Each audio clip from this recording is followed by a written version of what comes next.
Welcome to Ben on Breaking News. I'm Ben Meiselas. This is your breaking news. We've got a lot to discuss. Obviously, the developments following Donald Trump's appearance or his physical presence at the G7. His body was there. I'm not sure of sound mind, cognitive, physical deterioration before our eyes in such a massive way. In a healthy media environment, that would be not just a front page story, but it would be something that everybody would be talking about. It's why I don't ignore it. I don't mean to sound repetitive when we talk about Trump's physical and cognitive deterioration, but just like for the past 4 years, 5 years, we've been on the Epstein beat. We've been talking about the cover up. We've been talking about all of the connections, what was going down at Mar-a-Lago, all of the key players, the conspiracy before it was something that was being talked about. I just think it's important that we don't follow narratives that corporate media is pushing here. We lead the narratives because at this point we have perhaps the biggest audience that exists right now and in news, and the Midas Mighty needs to get the truth and we get the information out together. So we'll talk about what went down at the G7. We'll talk about some of the developments just even over the past 12, 24 hours. I mean, the Republicans are livid at this memorandum of understanding that Donald Trump entered into on behalf of the United States with Iran. We have everybody kind of piling on JD Vance, throwing JD Vance under the bus and saying it was JD Vance who did it. Let's blame JD Vance for this. I think you all know my view. America should never have been involved in this catastrophic war in the first place with Netanyahu. Objectively, this is a far weaker deal. It's not even a deal, a far weaker thing than former President Obama's deal, the JCPOA, and the Iran nuclear deal there. That said, it's undoubtedly a surrender by Donald Trump and the United States, but that's because the Trump lost the war. That's what happens when you break something, you fix it. You have to. I mean, and of all of the possible options, this deal is the only option that I could think of that was the right move. Now, we shouldn't have been involved in this catastrophic and unlawful war in the first place. Again, let's acknowledge that the deal is a worse deal than the Obama deal. The American people are suffering. It doesn't change that dynamic. But like, I don't think we should rip apart this memory. I want to root for this thing to succeed. Just so you know, as much as I despise Donald Trump and this heinous and despicable fascist genocidal regime, this Trump regime, right? I want there to be peace. I want the Strait of Hormuz to be open. I want there to be as much relief as possible to the American people. I know it's not going to be a lot. It's not going to solve the harm that's been caused. So as I kind of opened up in a very vulnerable way to the audience, it's difficult to report on in the sense that I hold thought one, catastrophic unlawful war, that Donald Trump, Netanyahu, Vance, this whole regime are war criminals, right? On the other hand, this memorandum of understanding should never have had to follow a catastrophic and unlawful war. But as I look at it, that's the option that we had. And fundamentally, you know, I think that if there is more empowering Middle East nations to take agency and responsibility over the Middle East, a removal of the U.S. presence there, removing the U.S. Israel from Lebanon and Syria and pushing that influence out. I think that's actually a positive outcome. Now, I despise that the Trump regime keeps on lying about this agreement. It's like, if you did the deal, so just explain to us why you think this is a beneficial deal. Don't tell us things that are just complete lies, right? Like, own it, you know. There's $300 billion that you're giving Iran, right? That's more than Obama. Don't act like it's less than Obama. That's more than Obama. So sell it to us, though. Explain it to us why you think this is a good idea, where you're going to get the money from. Tell it. We're adults. We can handle the information. Explain the logic to us. about why you think this could bring long-term stability, why you think this can bring down gas prices, and just stop the gaslighting, stop being so defensive about it. And when you're defensive about it, then we're like, I got it. You don't even know what's in this agreement. I just noticed too that Donald Trump signed the memorandum of understanding in Versailles. I think that has a unique symbolism, obviously, that we've been talking about. 1919, the Treaty of Versailles, signed by Germany, represented Germans' humiliation after World War I. It was total capitulation. And so the very idea that Donald Trump would sign this in Versailles, I don't know if it was French President Emmanuel Macron, kind of the newly forming multipolar world order, putting Donald Trump through this symbolic humiliation ritual, in the United States through it by doing it at Versailles, or if it's just coincidental or whatever. When I looked at the document Trump was signing, it seemed to be the document that he was signing that the White House put out was in Farsi. And of course, we all know that Donald Trump speaks Farsi. So it's good that he was really attentive to the nuances of Farsi in the language there. But there you have it. And, that follows really a G7 that if I said it was humiliating for the United States, the biggest understatement ever. It just objectively was. I mean, setting aside, I think about past presidents, right? Where their words are parsed for meaning and symbolism, and because you have to speak so carefully, and what do you mean, and what when he said that, and and the subtleties of diplomatic etiquette and all of these things, right? Donald Trump really couldn't walk. I'm not saying this to be hyperbolic or to mock him. I'm just saying it as an objective observer of what we saw. I mean, he really couldn't. He struggled to walk. He struggled to sit down. There was a lot of disinhibition where he would blurt out things. And I'm not saying this to mock him at all, but a lot of the disinhibition seemed to be in the form of homosexual thoughts, where he would say things to world leaders about being sexually attracted to them, where he would say, you're handsome, I like to stay in the hotel room with you. And he would talk to reporters and say, that they're so good looking, you're so good looking, you're so attractive, you're so attractive. It was very strange to watch. I don't know how else to describe it. And again, I'm not doing this in a mocking way. It's just that seems to be a disinhibition that he was objectively projecting.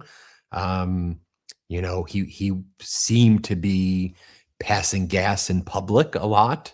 And then he would just say a bunch of word salad nonsense that people were like, what are you talking about? What's he even saying? We saw world leaders almost treating him in a way that you would expect of somebody perhaps in hospice care, right? As a trained nurse would treat an elderly, or not, doesn't have to be elderly, just an individual in hospice, kind of end of life type of care. And the world leaders, you would see Prime Minister Carney go up to him and say things like, Donald, here's the deal. This is the deal we did with China. I thought you'd like it, Donald. 49,000 caps. And you would have, French President Emmanuel Macron and others would, hey, Donald, over here. He would, constantly, the Brigitte Macron thing, it wasn't, the disinhibition also wasn't kind of purely what I was describing as kind of homosexual projection, where he was saying all of these things about like loving people and things like that. It was also with Brigitte, he was like leaning in for kisses and like multiple, and she's like, come on, man, just stop. Like why you saw when he kept on like trying to kiss her. and she would like pull away, and he would like hold on to her hand for 30 seconds, and it was just we're just observing these things, these things happening. So like let me show you. First, a hat tip to my brother Brett, who put together, I think, a good summary of some of the health issues that just were on the first. I could go on and on and on, but I'll show you the health issues from the first day. Let's play that. So I've been watching Trump for the past day or so at this G7 summit in France, and there's clearly something going on with his health. He's looked awful. I mean, just look at him in this picture trying to sit down. It did not go well for him. His voice has been incredibly hoarse. He keeps walking in the wrong directions. He doesn't seem to know where he is at times, what's going on at times. His ankles look incredibly swollen. I mean, let's just go through some of the things I've noticed. First, there was this photo, and if you zoom in on Donald Trump's hand, you can see that once again, he's got the makeup caked on. Here's another shot of his hand from today. And so that was just his right hand. When you look at his left hand, you see that he has this little weird mark right over here. There's a quick close-up for you. Here's a photo that Ukrainian President Zelensky posted on his social media, but let's zoom in for a second. Once again, you see that intense swelling in his ankles. Then there was this moment where he needed Indian Prime Minister Modi to help him get up a tiny little step. This moment after a photo where he starts wandering in the wrong direction. And you can see Macron and the other leaders say, other side, you're going in the wrong way, and redirect him. Then there was this strange moment where he grabs Brigitte Macron's hand and doesn't let go.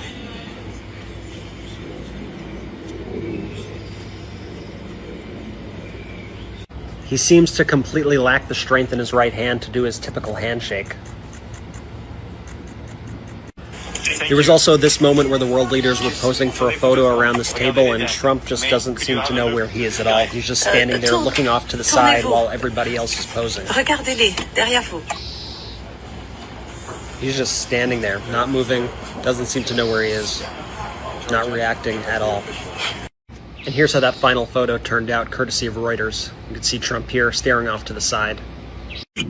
Then you can see here, as French President Macron is speaking, Trump is struggling to keep his eyes open. If we provide peace in Lebanon, and so we are ready to take our fair share of the burden and be part of the commitment of the international community in order to support this deal. And we will discuss about that together and with colleagues later on.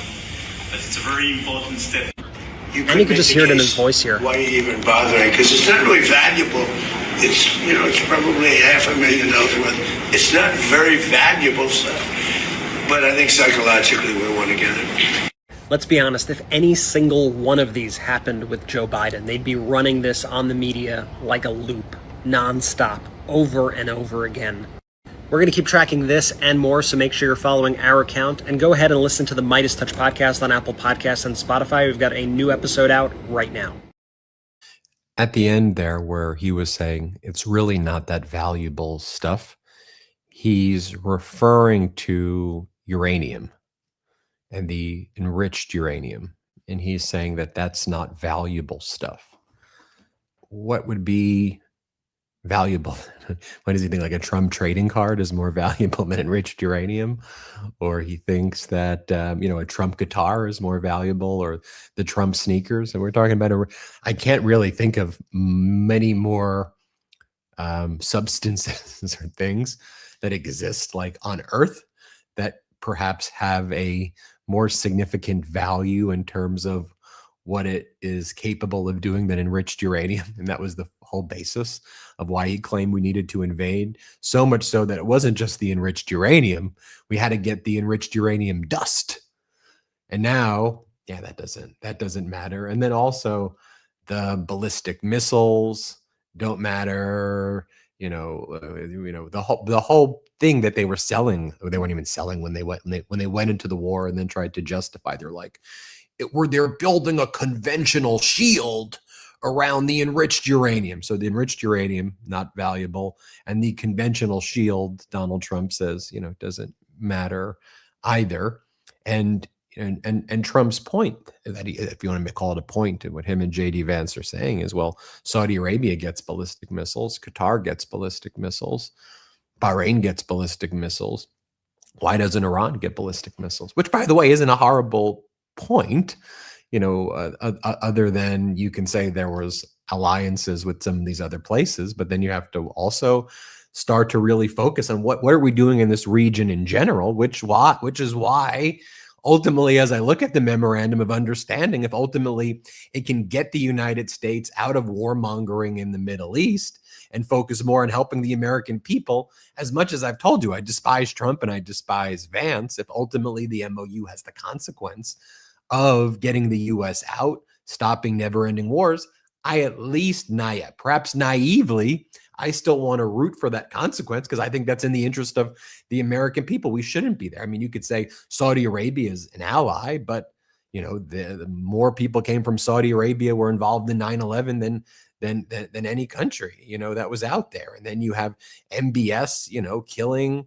Khashoggi, and journalists and and people, and they're so I'm trying to think about, as you reflect generally in the region, the move probably should have always been, this going back geopolitically for a long time, this isn't a place where America should be meddling, in, and America should be focused on the American people, and should be focused on helping Americans improve their life, not $1.5 trillion military, budgets where all we've had was endless wars that the U.S. has lost, right? I mean, go through every one of them in the Middle East. So get that. As I mentioned, some of Donald Trump's other disinhibition, I'll just show you some of the comments that he was making during the G7, like with El Sisi, the Egyptian president, and others here. Let's play this clip. He was in a hotel, and I met him, and we fell in love, deeply in love. So we had a good relationship right from the beginning. No, we met. We didn't know each other before that. We had great chemistry, and I stayed twice as long as I was supposed to. So you look at this man. I'll give you a lesson. He's the most beautiful looking man. He looks so nice. He's like an angel. The press conference seems to have gone well. You shot your load pretty much, Steve, right? Pretty much. Yeah, and then you have him. You could go sound up here, but you can hear the noise coming out of him. And again, it's not like fart jokes. Like I'm not trying, oh, he farted. Like that's not the intention behind this. It is to simply point out that from the swollen ankles and legs to the hands to the constant passing of gas publicly to the constant sleeping, to the disinhibition, that these things in their totality are signaling red alarm. I mean, this is kind of obvious stuff. This isn't, oh, you're being hyperbolic and you're just saying, no, this is what we're seeing. This is what went down. Here, you can hear for yourself. Sound up. Let's play this clip. We ended up with the original members, but then when the election was rigged, that's right, we ended up with the original members, but then when the election was rigged, that's right. Yeah, I mean, it's obvious what's going on there. And again, it isn't to mock him. That's not the intention. Let me show you former President Obama. I just want to show you like how we should be represented on the world stage, right? And by the way, when I see Prime Minister Carney give speeches, I think to myself, that's a good leader. That's a strong leader. That's a smart, intellectual leader. By the way, when I hear speeches from the Prime Minister of Denmark, Mette Frederiksen, I like her. I like her speeches. Some Ursula von der Leyen, I mean, no one can doubt that Ursula von der Leyen conducts herself professionally and with clarity. No, there are some things, in her speeches that, I feel like, in trying to balance the U.S. relationship. She'll say something like, but no one can doubt like how certain leaders, are speaking. I mean, when I see, Anthony Albanese, the Prime Minister of Australia, I say, okay, I get it. That's that's a leader. He's a compassionate, real person. Here, let me show you Obama. He goes, in a very vulnerable way, I'm not immune to anger or doubt, but I do know that when we lose faith in each other, and he's giving this speech at the opening of his presidential library today. And so I showed you the Trump stuff. Let me show you Obama. Here's what Obama has to say. Let's play it. I get it. I am not immune to anger or doubt. But I do know this. When we lose faith in each other, when we stop believing that voting matters, that citizenship matters, that our collective voices matter, that how we treat each other no longer matters, then we give away our power to decide our own futures. We open the door to the most ruthless, or the most careless, or the most fearful among us, who see some groups and some people as more equal than others, and see government as nothing more than a way to divvy up the spoils and punish enemies and keep those who are different in their place.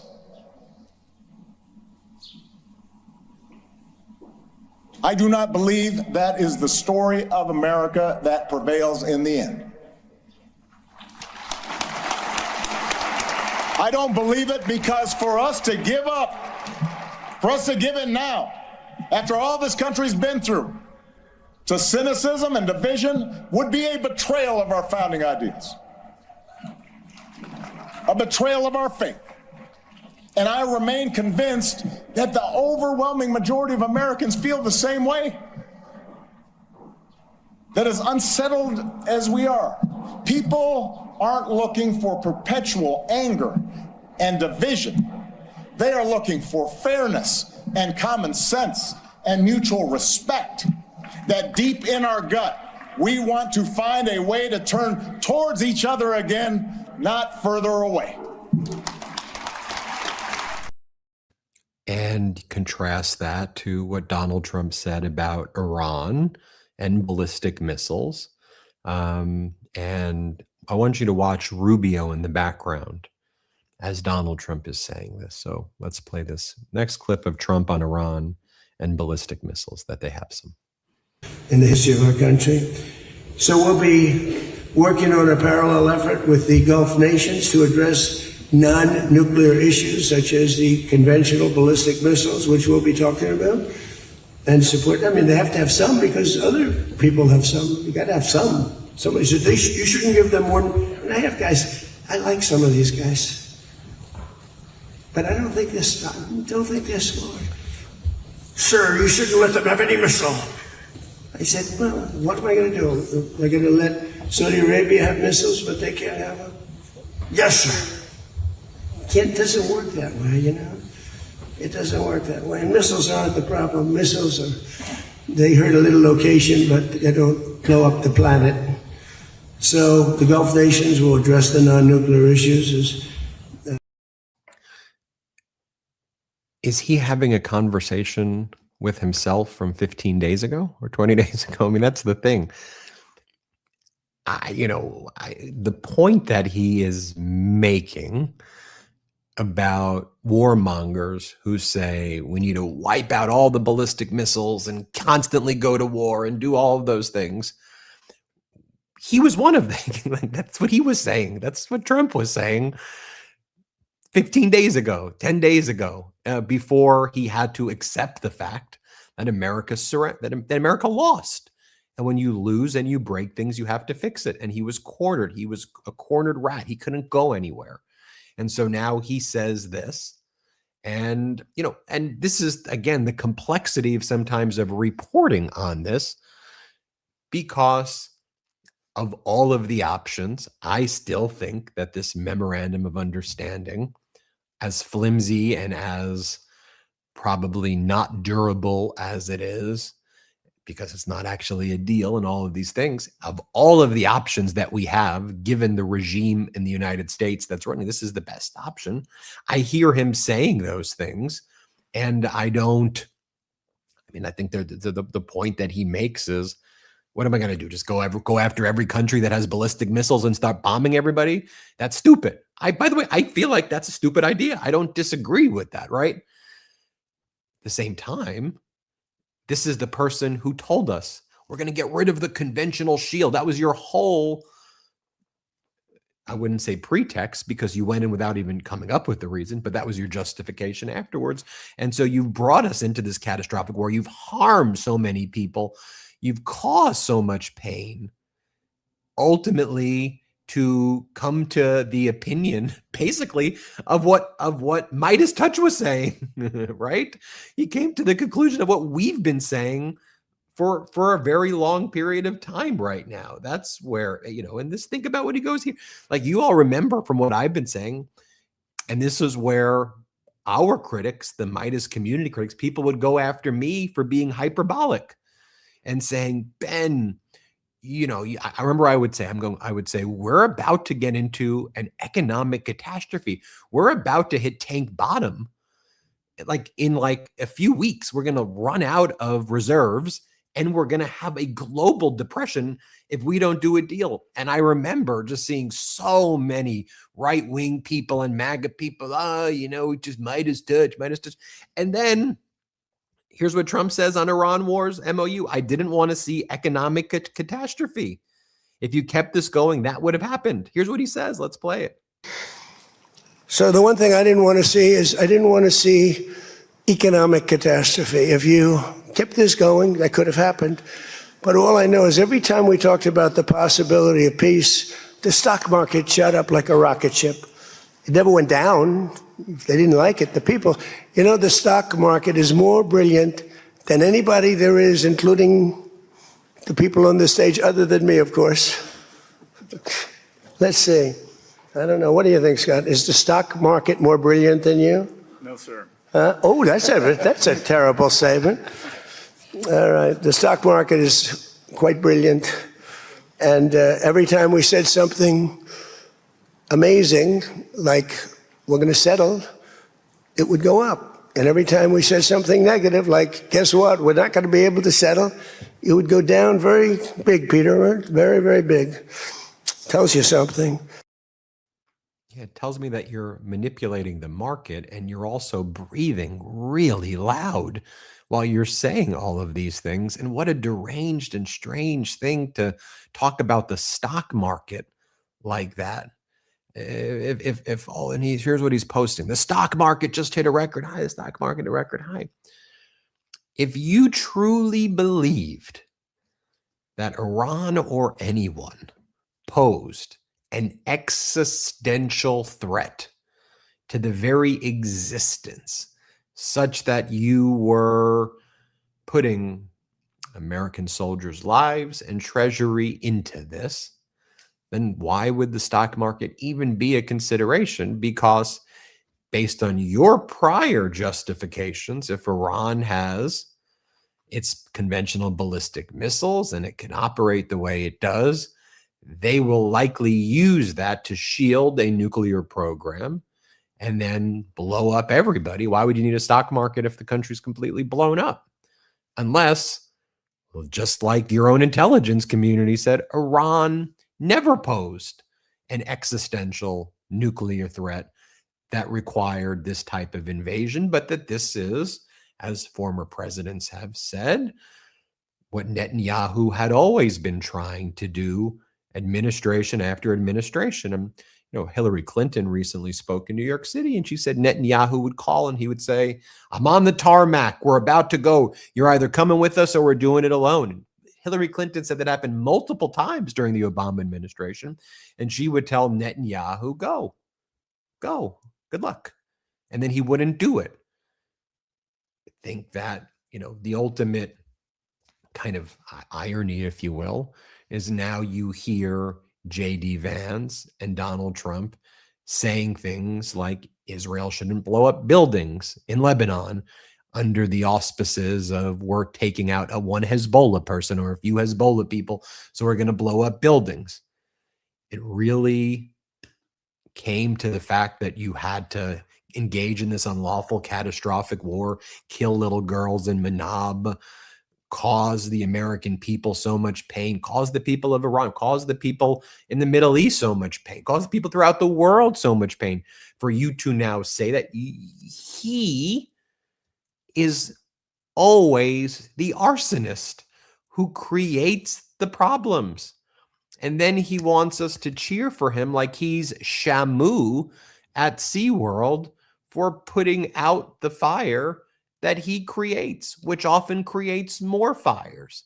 Then he passes this to the next president, and then MAGA for the next 4 years, 8 years, they all of a sudden say it was your fault.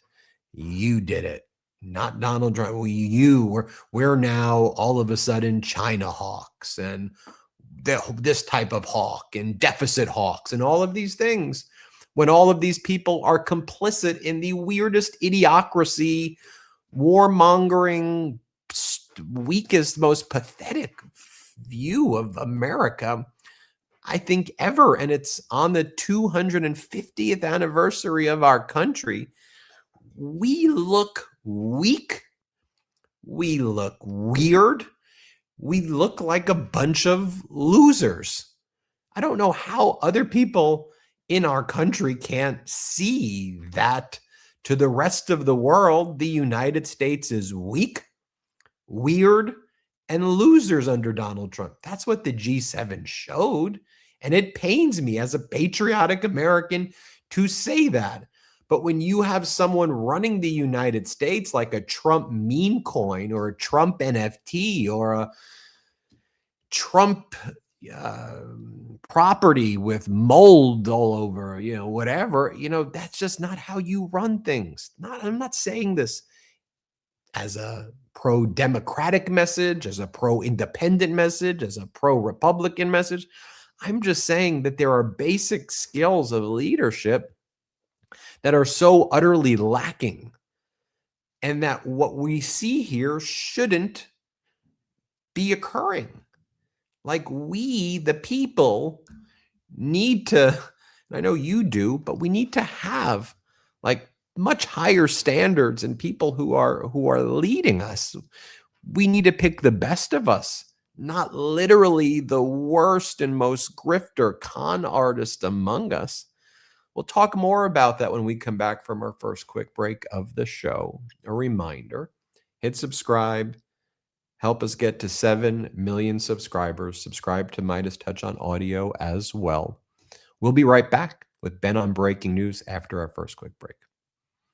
It's so annoying that all of my devices have different charging cords. Your phone, your headphones, your watch, your Kindle, all different. Honestly, it should be illegal. Well, enough is enough. And thanks to Ridge, we now have a solution. Just like how Ridge revolutionized the wallet, Ridge has now changed the game for portable charging. Ridge's 5-in-1 travel power bank has built-in cables and lets you charge all your devices at the same time with just one power bank and no extra cables. And with Father's Day coming up, if you're trying to think of a gift that he'll actually use, this is it. Because every dad somehow owns 15 chargers and none of them are the right ones. Getting him to finally clear out that drawer of fully random cables from 1996, it's officially happening. MagSafe wireless charging, Apple Watch chargers, Lightning USB-C, every way you need to charge, all in one premium device. With 20 watts of power and a 10,000 mAh capacity, you've got up to 3 full phone charges in your pocket. Ridge was actually built by a father and son, designed to meet the same standard that dad set every single day. This is one device that works for everything. It's a win-win. No more, does anyone have a charger? And get dad the gift he'll actually use this time around for Father's Day. These things are reliable, durable, and guaranteed for life. All qualities you'd use to describe great gear from Ridge. And great dads.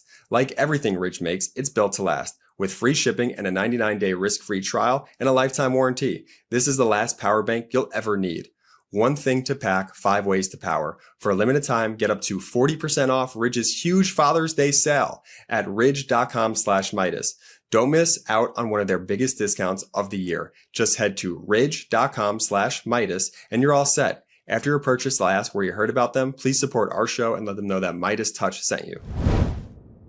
I just left a doctor's appointment feeling like I got no useful information out of it. This is why I'm fascinated by what Superpower is doing. Superpower sends a licensed professional to your home, or you can visit a nearby lab. It's one simple blood draw with over 100 biomarkers, which is way more than what you usually get, and it unlocks a real understanding of your body. Their app includes detailed information on your heart, liver, thyroid, hormones, metabolism, vitamin and mineral levels, and even environmental toxins. So from disease prevention to treating that annoying brain fog, or simply optimizing your gym game, Superpower is the most comprehensive and advanced system out there. I'm so excited to have Superpower's actionable health plan based on my results. These include supplemental recommendations and prescription suggestions like peptides, which can be directly bought through Superpower, so you don't have to go anywhere else. They also recommend lifestyle and behavioral adjustments if needed. Superpower tracks your results over your lifetime. Each test builds on the last, so you can actually see progress year after year instead of starting over every January. They have an on-demand care team to answer all questions you have as well. Stop only reacting to health problems and start proactively improving your health based on real personalized data. Superpower gives you access to high-end concierge-level care at the best price on the market. Other testing services can charge up to $500, $1,000, sometimes more for similar or less. Unlock your new health intelligence. Make this year the year you stop guessing about your health with Superpower. For a limited time, our listeners get $20 off to unlock their new health intelligence. Head over to superpower.com and use code MIDAS for $20 off your membership. That's code MIDAS. And after you sign up, they'll ask how you heard about them. Please support our show and let them know that MeidasTouch sent you. Knockoffs might look the same at first, but we all know that they never hold up. Leaf Filter isn't just another gutter guard, it's a trusted name that's built to last, with over 20 years of relentless engineering and over 50 patents behind it. Don't settle for a knockoff. Protect your home with Leaf Filter and save up to 35% off your entire purchase at leaffilter.com/Midas. Gutters are more complicated than they seem, and it's important to go with a trusted system, not knockoffs. By going with the pros, I'll save so much time this summer and peace of mind knowing that I had a professional handle it for me. And here's the thing, clogged gutters aren't just annoying, they can cause extensive water damage. Don't trust companies that claim they work like Leaf Filter, they don't. Some hood-style guards can't keep up in heavy rain. Water can pour right over the edge and straight to your home's foundation or landscaping. And in lighter rain, leaves and debris can flow right in the gap. Leaf Filter works better because it's topped by surgical-grade stainless steel micro mesh, so water is channeled in while debris is filtered out where it belongs. Every installation comes with a lifetime transferable warranty and a no-clog guarantee. With more than 50 design and engineering patents, Leaf Filter is trusted by over 1 million homeowners. From drizzles to downpours, Leaf Filter helps protect your home from water damage. Call today to schedule your free gutter inspection and get a no-obligation estimate. A Leaf Filter trusted pro will clean out, realign, and seal your gutters before installing Leaf Filter. They also repair and replace any damaged gutters as needed. Engineering, reliability, and performance. That's what makes Leaf Filter America's #1 gutter protection system. Start protecting your home today with Leaf Filter, America's #1 gutter protection system. Schedule your free inspection at leaffilter.com/Midas. That's up to 35% off at leaffilter.com/Midas. Minimum purchase required. Restrictions apply. See rep for warranty and promotion details. Welcome back to Ben on Breaking News. I'm Ben Meiselas, and this is, of course, breaking news. Earlier today, the Interior Department, through their rapid response social media handle, posted a fake photo of the reflecting pool that appears to show no algae infestation, which is not what the actual condition is. And I'll show you what they posted in a moment. But we have a feed where we constantly monitor what's going on in that reflecting pool. We have the overhead view, Jeremy, just to show people maybe what it looks like.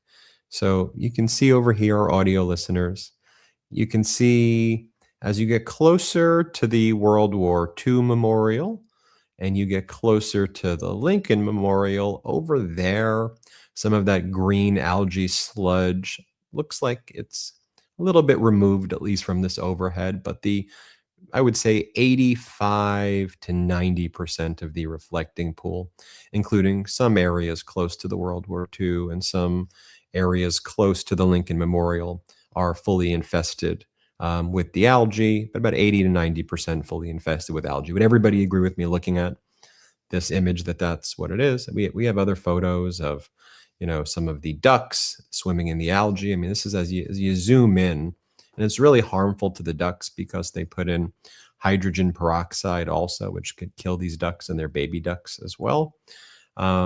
This photo was taken around the same time that the Interior Secretary posted what I'm about to read for you.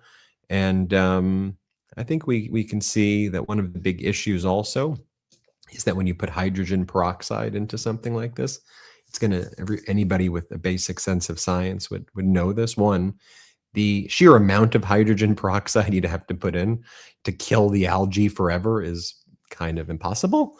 But what hydrogen peroxide will do is it will destroy the paint, right? Anybody knows what happens if you put hydrogen peroxide on paint. It's like I feel like I'm back in my like 5th grade science class, right?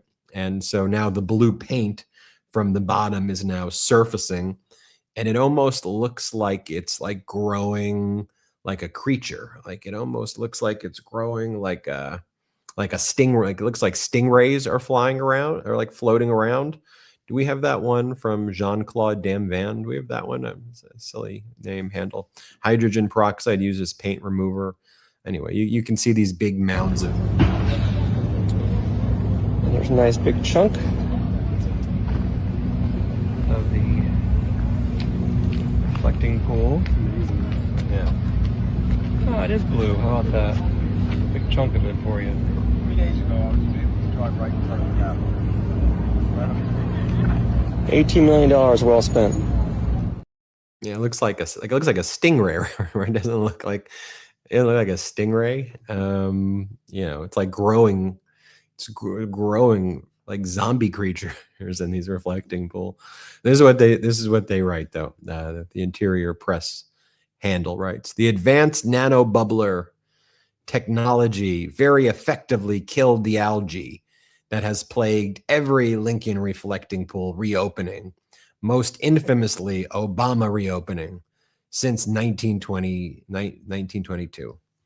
The reflecting pool water is crystal clear, and our National Park Service team is now vacuuming up the dead algae resting on the bottom of some parts of the reflecting pool, just like the destroyed Iranian Navy resting on the bottom of the Persian Gulf. Is Donald Trump actually writing these? Is he and Stephen Chung and Dan Scavino writing these? I think they are. But like, how could you more perfectly make the metaphor for me that I'm trying to make about the reflecting pool and the algae, that you can't just paint something blue to fix the problem and then just tell people it's a miracle and it's amazing, right? That's what Trump did during COVID. And it's always some scam. Inject yourself with bleach, like a miracle, it will go away. The sunlight's going to kill it. In Easter, Jesus is going to kill it or something. I don't understand the Easter one. Jesus is going to get to it, in Easter time. So the curve will be bent by Easter. In the summer, it's going to be so hot that there won't be any COVID. Like a miracle, it's going to go away. We all remember. We remember that cycle. The nano bubbler, advanced technology effectively killed the algae. It didn't effectively kill the algae. And the thing about algae is that it will keep coming back because the water source is the Potomac, which has algae. And also, if birds or animals or other things go into the reflecting pool, they have the ability to bring algae in, even if you effectively put it through a nano bubbler filtration system, and the algae will come back and it will spread, and it will spread quickly, because that's what happens when you have a shallow reflecting pool in a swamp, especially over the summer. That's what happens. So that's the reality. And then why I bring this up now. First off, how deranged is that? Like, just really deranged. But then, you go to this JD Vance press conference today, and I'll be real with you. There are some things that JD Vance said in this press conference that I said I agree with, particularly when he would be very critical of Israel's occupation in Lebanon.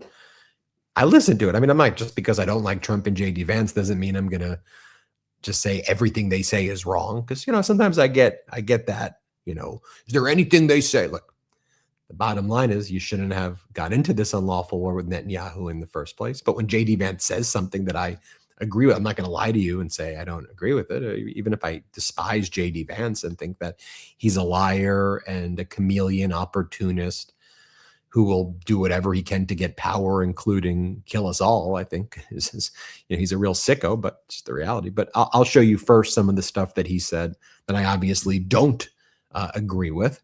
And it goes back to what I was saying there in the reflecting pool. And here J.D. Vance talks about how he can't just stand on business with his memorandum of understanding, right? With what he and Trump did, because that's what grown-up leaders would do, right? But like losers and weak and insecure people would have to go up and say things like the Obama nuclear deal allowed enrichment. Ours won't. The Obama deal gave them $1 billion of American money. This gives them $0. The Obama, this is better than Obama. Grow up. Grow up. It isn't better than Obama. The Obama deal, in terms of it actually being a deal and it accomplishing something that was actually being complied with and followed, was a stronger deal. But why does everything have to be relative to Obama or Biden? Right? That's setting aside Democrat, Republican. We're recording this live June 18th, 2026. Well, yeah, why do you have to keep bringing up Obama and Biden? Just stand on business and say, we like this deal. We think this is a strong deal. Give peace a chance. We believe that of all of the options, this was the strongest option. Just say that. Just say that. That's what leaders do. Losers do this. Let's play the clip. And where we're coming at it is, we already destroyed your nuclear program.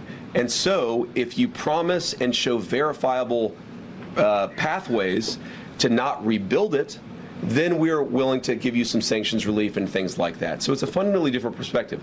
Now, there are all these substantive differences as well.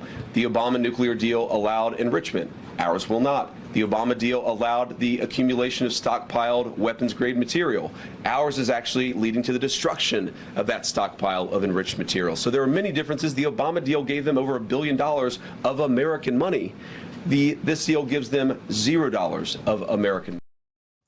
I mean, again, quite literally everything he said was false. And that's not cool. Because just stand on business of your deal.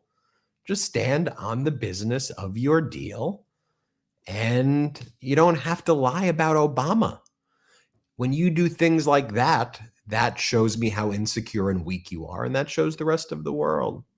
You said that Obama's deal allowed for enrichment and yours doesn't.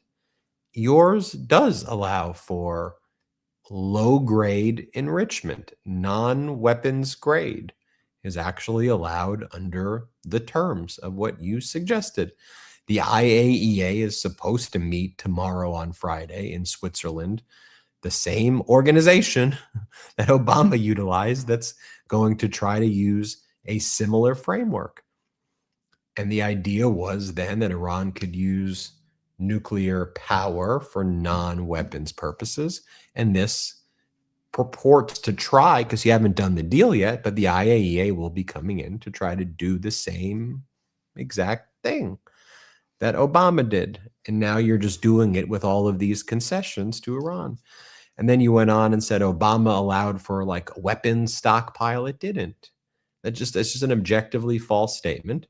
You said Obama gave American dollars. That's just false. It didn't. It didn't. It unfroze money. Well, it unfroze less money than you're unfreezing. But the Obama deal unfroze money that traced back decades to around the period right around the revolution, or kind of pre-revolution. It unfroze $1.7 billion.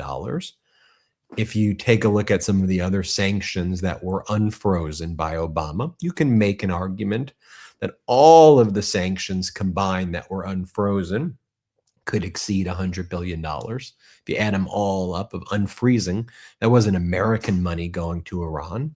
Right now, Iran will probably make off of this Trump deal not just $300 billion in an investment fund that the U.S. has to facilitate. And when you go, oh, but that's not taxpayer dollars for the U.S., of course it's taxpayer dollars for the U.S., indirectly or directly. So just say not directly. Say it's not like the American taxpayer is going to pay $300 billion. So you want to know the indirect path? It's pretty obvious. That $300 billion that the U.S. is now fighting for, we're fighting for a $300 billion fund for Iran, where you would expect the president of the United States to fight for $300 billion funds for the United States, right?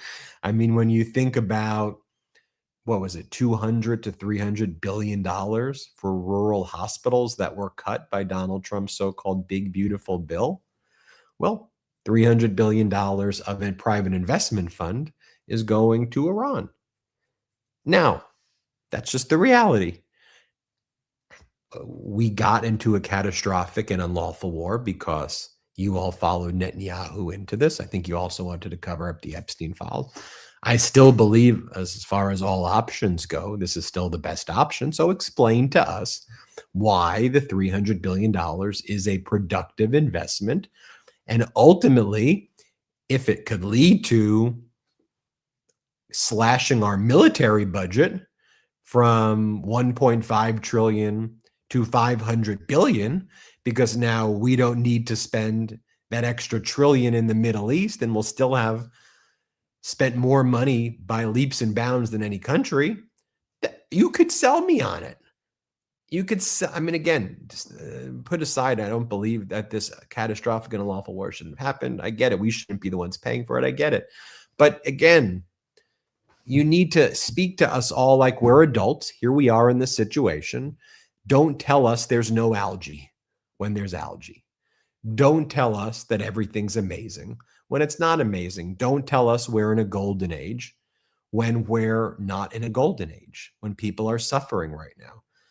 So I'll go back to, though, now where I've seen J.D. Vance say some things that I listened to, and I was like, you know, I thought, you know, he makes a point. Here, J.D. Vance is speaking to the parliament in Israel, and he's speaking to Netanyahu as part of this press conference he held. And he was basically saying, I'm not sure why it's wise for you to attack us. Without us, you won't have any weapons, or you won't have anything. Here's what J.D. Vance says about that. Let's play that clip. What I will say, and this does bother me, is that you've seen people within Bibi's cabinet who have come out and attacked the deal, and in some ways very personally attacked the President of the United States. And I guess my message to them would be twofold. Number one, Donald J. Trump is the only head of state in the entire world who is sympathetic to the nation of Israel at this moment in time. And he happens to be the head of state of the world superpower. If I was in the cabinet of the Israeli government, I might not be attacking the only powerful ally that I have anywhere left in the entire world. And the second message I would give to some of those cabinet members, Bibi, to his credit, has not gone down this path, but to some of these cabinet members in Israel who are attacking the President of the United States, the other thing that I would say is that over the last 3 months, 2/3 of the defensive weapons that have protected your homeland have been built by American hands and paid for by American tax dollars. The problem for Israel is not Donald J. Trump. And anybody in Israel who thinks their biggest problem is the President of the United States needs to wake up and smell the reality of the situation that country is in. Thank you all. When he was on a podcast with New York Times, he also said, my response to Israel would be, what's your proposal? You're a country of 9 million people. You just think you're going to kill everybody? That's how you're going to try to get out of this? Here's what he said. Let's play it.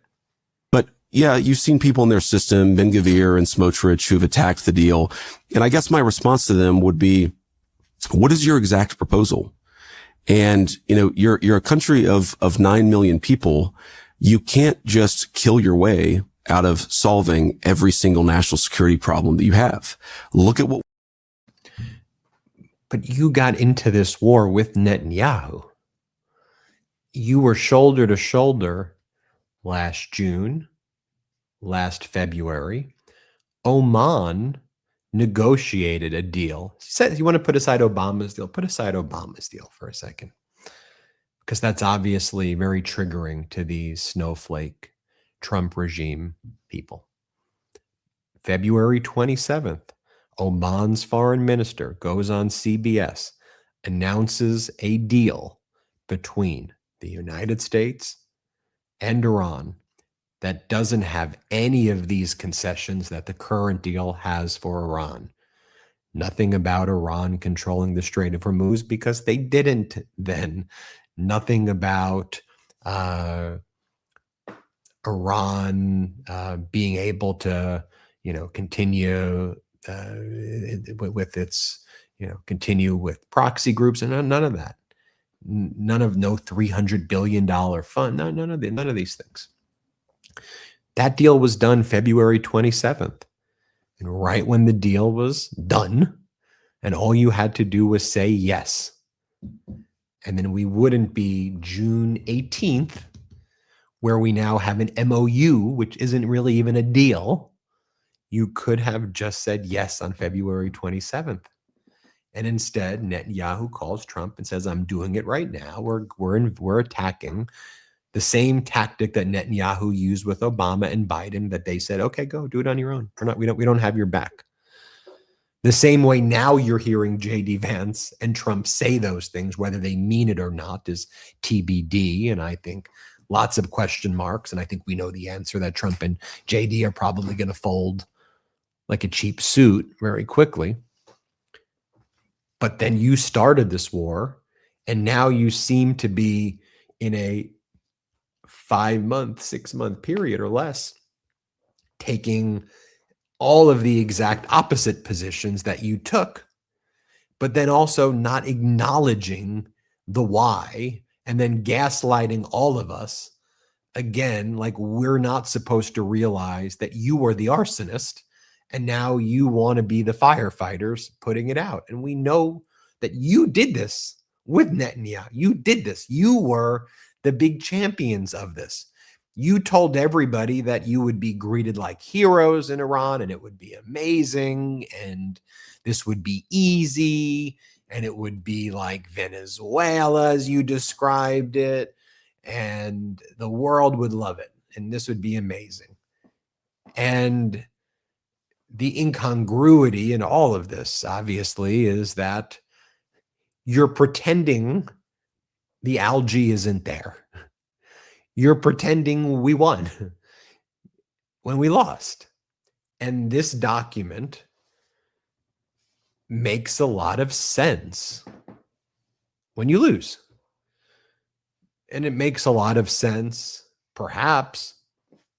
I'm not sure about the $300 billion funds and all of these things, but a deal that empowers the Middle East to do the Middle East, that allows the U.S. to focus on the U.S. It doesn't mean that America should shirk its role globally in being a force for good, but we know under Donald Trump, it's the opposite. America's a predatory country. But my point is generally that I think, and the American people, I believe, feel that we've gotten into all these never-ending wars in the Middle East, where America's been losing lives and treasury for nothing, and it's only made the problem worse and exacerbated it. And a fundamental rethinking of America's position there was needed, and it shouldn't have taken being on the verge of global economic depression. And now we've admitted to Iran what the situation is. Like they knew before what the situation was. Iran's a very sophisticated society. So when, again, it's a version of saying the algae isn't there, when Donald Trump and JD Vance would like portray Iranians as like cavemen, like they're the cavemen screaming Allah Akbar or something, like running around, like, and it's like, that's not the Iran. You don't understand the Iranian society and its pride and its history and the Persian thousands of years of history and the sophisticated engineering and culture and the complexity amongst different groups and factions and what's the true dynamic there. And so you've portrayed victory, no algae, crystal clear, it's blue, but then you've done the equivalent of throwing hydrogen peroxide and nano bubblers and all of the things, versions of that at it, which don't reflect that you've actually done what you said you've done. So it creates this sense of confusion and loser behavior and defeat and awkwardness and just never-ending nature of this. American people are saying, I saw a stat before going live that for the first time, the national average in gas right now, ain't this in California, so, take it for what it's worth, $3.99, that it went down dramatically. I'm not sure that necessarily you're going to feel that over this long 3-day weekend or not. I'm certainly not here in California, I can tell you that much. But if that's true, as the gas companies have put out that stat, I want that to happen. Just because I hate Trump and I hate Vance because of what they do doesn't mean I want to root for $7 gas prices so I could dunk on them and see, look, people are really suffering right now. And this is part of the problem, I think, with media in general, and especially as we get close to midterms, when people are talking about persuasion and focus groups and, well, this ad move people in this direction and that direction. You're fundamentally viewing things wrong. Especially you see these conversations amongst the Democratic Party a lot right now, this debate. Should we have more centrist candidates? Should we have more leftist candidates? Should we have candidates who look more like this person or more like that person?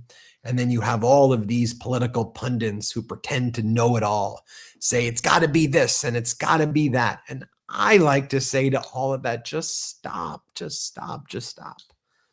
What we need to be doing is we need to not love the sound of our own voice.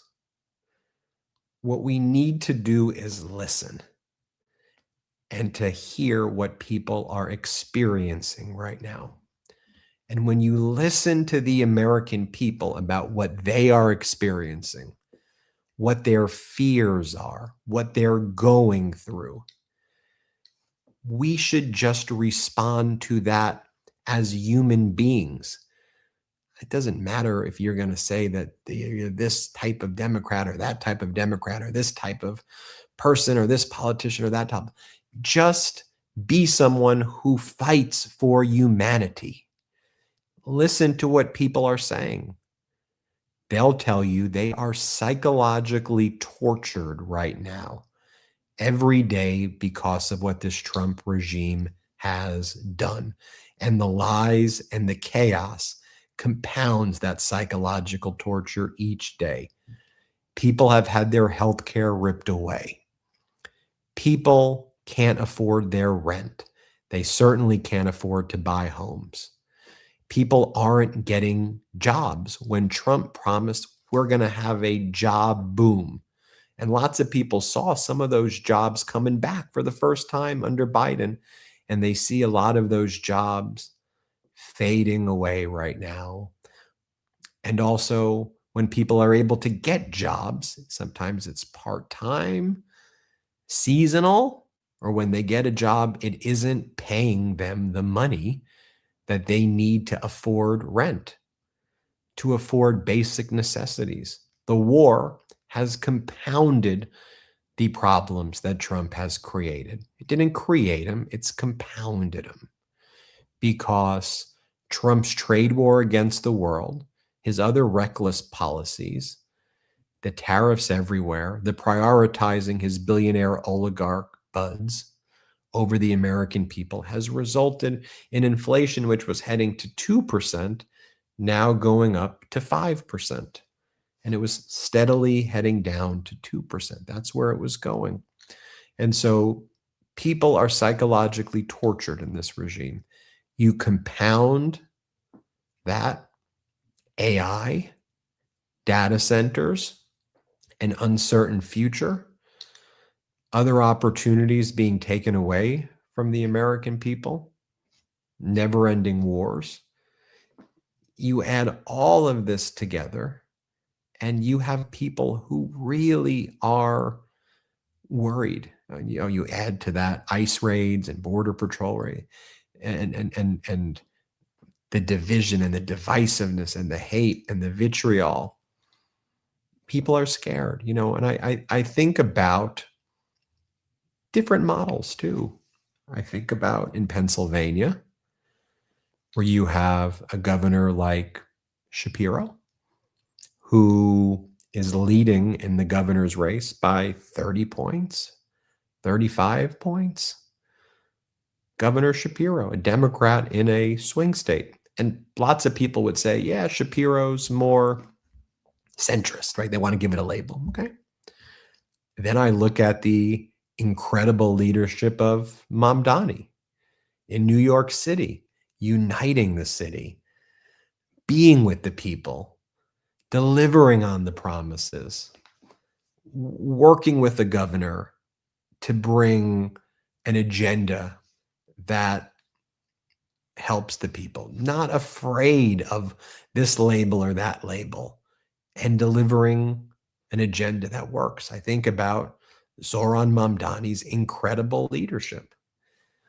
And I think that we have to just root our politics in the people, not try to focus on persuading you to like me more and more. Listen to what people are going through and deliver for the people. I watch Senator Ossoff's speeches in Georgia. And to me, that's some of the closest speeches I think we have to what I was seeing with Obama in 2007, 2008, right? And especially as you see the Georgia governor's race now with Bottoms potentially, pulling ahead there significantly. You could imagine a scenario there where Ossoff has a lot of momentum in that regard. I think about California. I think about Newsom's approach in fighting back and how that threatens and intimidates Donald Trump, such that Donald Trump's launched a DOJ criminal investigation against him. I think people write, and it doesn't mean we have to agree with everything this person or that person does. But I just think fundamentally we have to focus and listen and truly show people that we're there and that we care and that we're fighting for them. Because if you don't do that, the void is filled by con artists. You see, a con artist like a Donald Trump or someone of his ilk, they see the vulnerability of people and they know how to prey on it. They see it and say, aha, they sense it. Con artists sense it. They know how to prey on it and make these promises and drag people who are fearful into their orbit.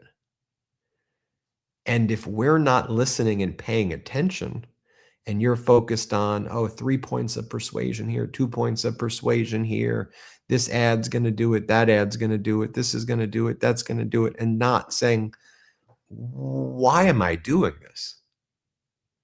You're always going to allow this void to be filled by the charlatans, the con artists, the Trumps, the people like that. So I hope we can kind of round out this episode by that perspective also. And I think you just always got to be here, fighting for people, caring about people, truly caring about people. And that's what I see in leaders like Mamdani as well. All right, I'll stop preaching. Everybody hit subscribe. Let's get to 7 million subscribers. Thanks for watching. Help us get to 7 million subscribers. Tell others about the show. Subscribe to the MeidasTouch on audio. I'll see you on the Brother Show tonight at 8 Eastern, 5 Pacific. Thanks, everybody. Shout out Meidas Mighty. Want to stay plugged in? Become a subscriber to our Substack at MeidasPlus.com. You'll get daily recaps from Ron Filipkowski, ad-free episodes of our podcast, and more exclusive content only available at MeidasPlus.com.